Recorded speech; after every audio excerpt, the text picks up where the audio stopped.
I'm Pamela Powell, film critic for the Daily Journal's Real Talk. Movies, everyone loves them. Opinions, everyone has them. But your opinion is the one that matters in reviewing films. That's what makes the Daily Journal's web series different. You become the critic for the newly released film. Now sit back and see if we agree on a film, or do we agree to disagree. Thanks for joining us on the Daily Journal's Real Talk. I'm Pamela Powell. Everest. It's the new film about the deadly adventure of the expedition to climb Mount Everest in 1996. Based on a true story, this expedition was led by Rob Hall and Scott Fisher. The film takes not only an historical look at it, but an emotional look at this true adventure. Here to talk with me today is the Classic Cinema Marketing Manager, Mark Mesrimus. Thank you so much for joining me today. And I'm so happy we're here, Pam, and we're not climbing Everest. Oh, because it was goodness. an exhausting trip, seeing the movie, just exhilarating.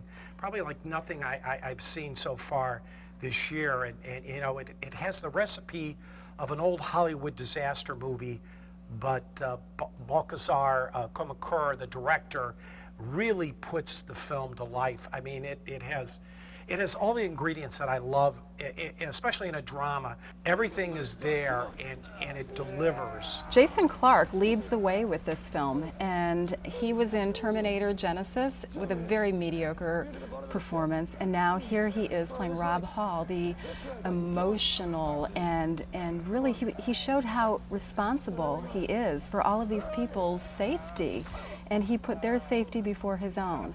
And that really, I think, came through with his performance. It did, and I thought it was very interesting. He mentioned a part, you know, his job is not only to get them to the top of Everest, but more importantly, it's to get them to return back to safety. Human beings simply aren't built to function at the cruising altitude of a 747. Okay, once we get above here, above the South Pole, our bodies will be literally dying, and I mean literally dying. It's not called the death zone for nothing, guys. Jason Clarke is, after the movie, somebody asked me, well, who did you really like? And I said, Jason Clarke. And they said, who is he? Right.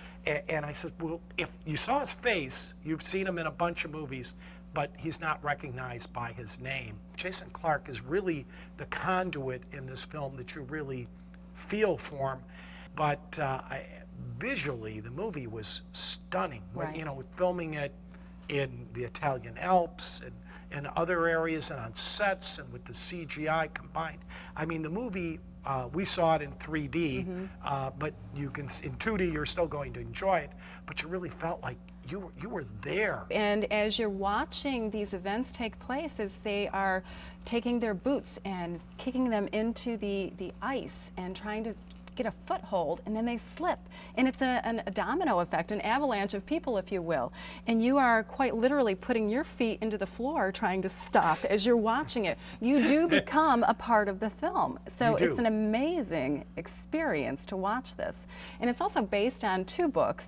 Beck Weathers, who was one of the adventure climbers, as well as John Krakauer, who was also a part of this expedition, and he did Into Thin Air.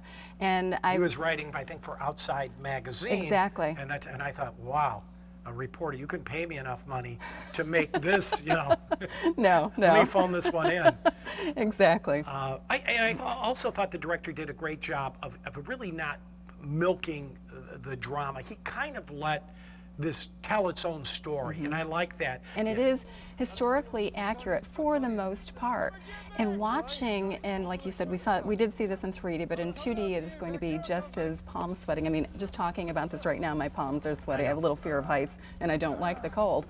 But seeing these extension ladders that are strung together over these huge crevasses just takes your breath away. And hiking in general is a very difficult sport, let alone doing it in 25, 35 degrees below zero without a wind chill and with oxygen. Can't imagine. No, I can't imagine either. I think they are absolutely crazy to do it, but given that, they did give some nice insight into why these people do these, what we would consider to be crazy adventures. Yes. Doug, why? Me? Come on, tell them about the kids. What? Tell them about the kids. Yeah, who's kids? You have kids? Yeah, I have kids. So I was thinking maybe it's, they see a regular guy can, you know, follow impossible dreams, maybe they'll be inspired to do the same, I guess. Which I think added yet another emotional level to this film. It was a very complex, multi-layered film that really gave you a true experience. Yes, I would agree, and I would put it, if I was throwing together a best film list so far this year, I would definitely put it on it. And for me, I was telling you, my best judge of a movie, and especially a drama, is days after the movie. If there are scenes and things that linger with me, I always think that's a good benchmark for a good movie, and this movie did do that. I thought about it after, and I wasn't going to climb a hill after I saw this movie.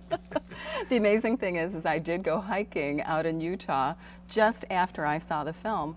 You are the adventuresome type. Well, not in that kind of snow, I'm not. And I'm thinking, oh my goodness, my heart rate is high and I'm huffing and puffing after like 8 miles. What did these people do in Mount Everest? There is no way that I could ever do something like that. But I'm glad that I could experience their hiking on film. On the big screen. Yeah, amazing. It's the only way to do it. It truly is. I quite agree. So I think that, Mark, you and I do agree on recommending Everest. We do agree on this movie. Sometime we'll have to do this again, and we'll have to pick a movie we disagree. All right, we'll work on that. Thank you for having me. Oh, thank you so much for being on the show. That's it for another Real Talk, the movie review show you can access anytime and anywhere. Check out previous episodes as well as all my movie reviews at the Daily Journal's website. That's daily-journal.com. And tune in next week when Moran Beasley returns to the show to talk about one of my favorite films from Sundance, 99 Homes. And Mark, that is a wrap.